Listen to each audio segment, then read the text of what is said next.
Hi guys, I'm back again with another haul from Costco. This is a back to school haul and this is for the month of September. So we'll start with this 825 grams of Montreal steak seasoning or Montreal steak spice. For 825 grams, this only cost $7.99.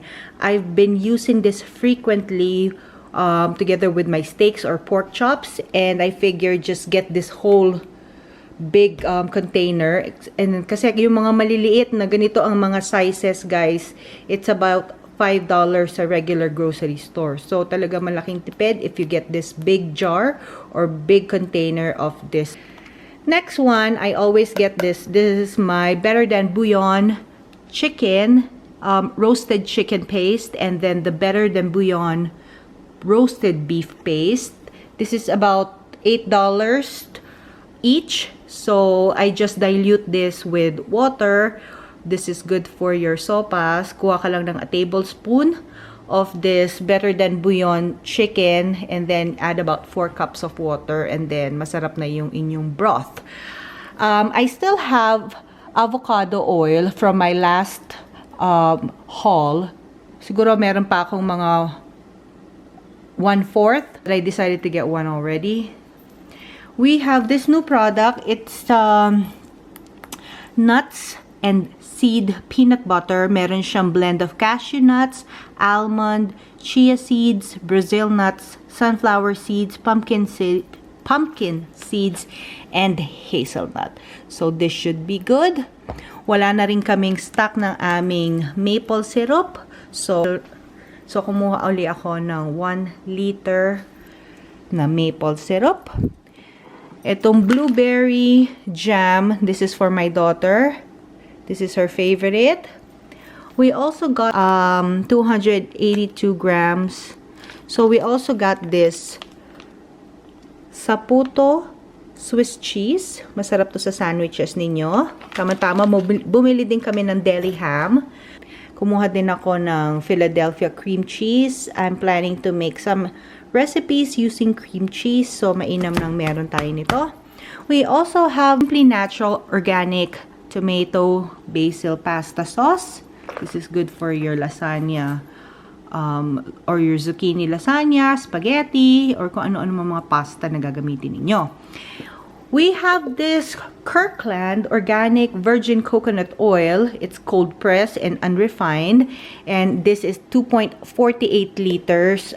This is, I think, $16 something. It was on sale. So, this is a good deal. Matagal na natin gagamitin ito for cooking and then for baking as well. And then this is the organic roasted and salted pumpkin seed kernels. Masarap din itong snack dalhin sa school or sa work. We also, actually, meron pa rin tayo nitong quinoa from our last haul sa Costco. Pero kumuha na rin ako nito. This is really good. This is the tricolor quinoa. It has red, black, and gold quinoa. This is for my husband. This is his bread, the Sprouted Power bread. It has sesame and sunflower seeds. So, there's 2. Ito, request ng daughter ko, itong Martin's Crispy Apple Chips. It's 300 grams. And according to her, this is good daw. Now, this one, the sparkling ice, actually nasa isang malaking lalagyan ito. Now, this is my favorite. I normally get this sa regular grocery store. Ang isang bottle, pag sunwerte ka, is $1 or sometimes $1.47 sa ibang grocery store. But we got this from Costco for about $18 to $19 for 24 bottles. And ang mga flavors niya, itong strawberry kiwi, black raspberry, cherry lime, and then orange mango. Pinaka-favorite ko sa lahat itong black raspberry, guys. So, it's a 0-calorie drink. And if you find this sa inyong grocery store, go check it out. Ito, on sale din siya for $9.99. This is the Crest Complete Scope Advanced Freshness. Meron siyang 5 toothpaste. So, each is 170 ml.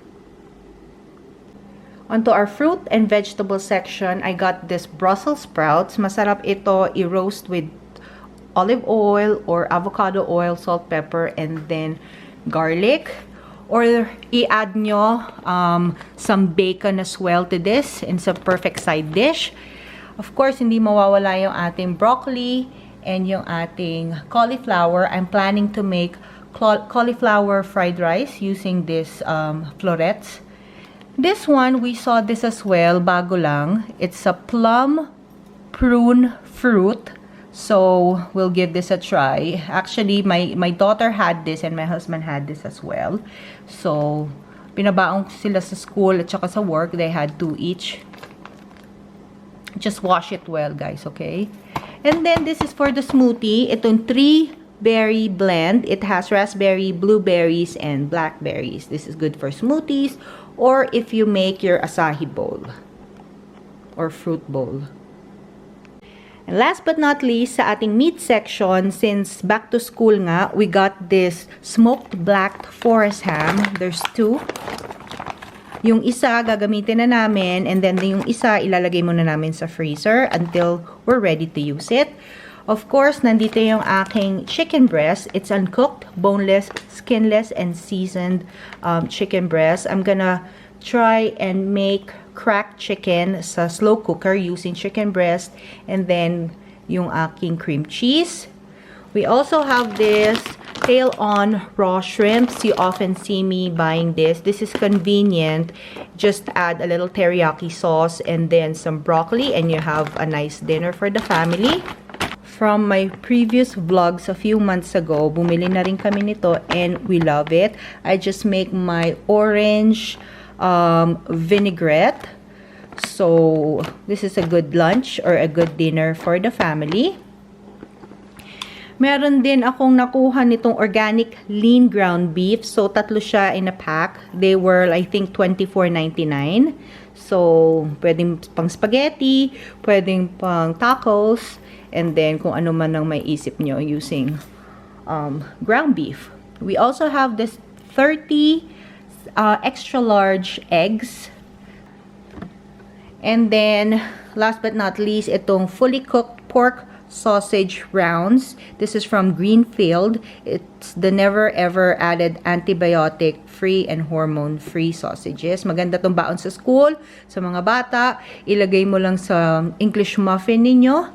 And then, and what's good about this is it doesn't have any hormones.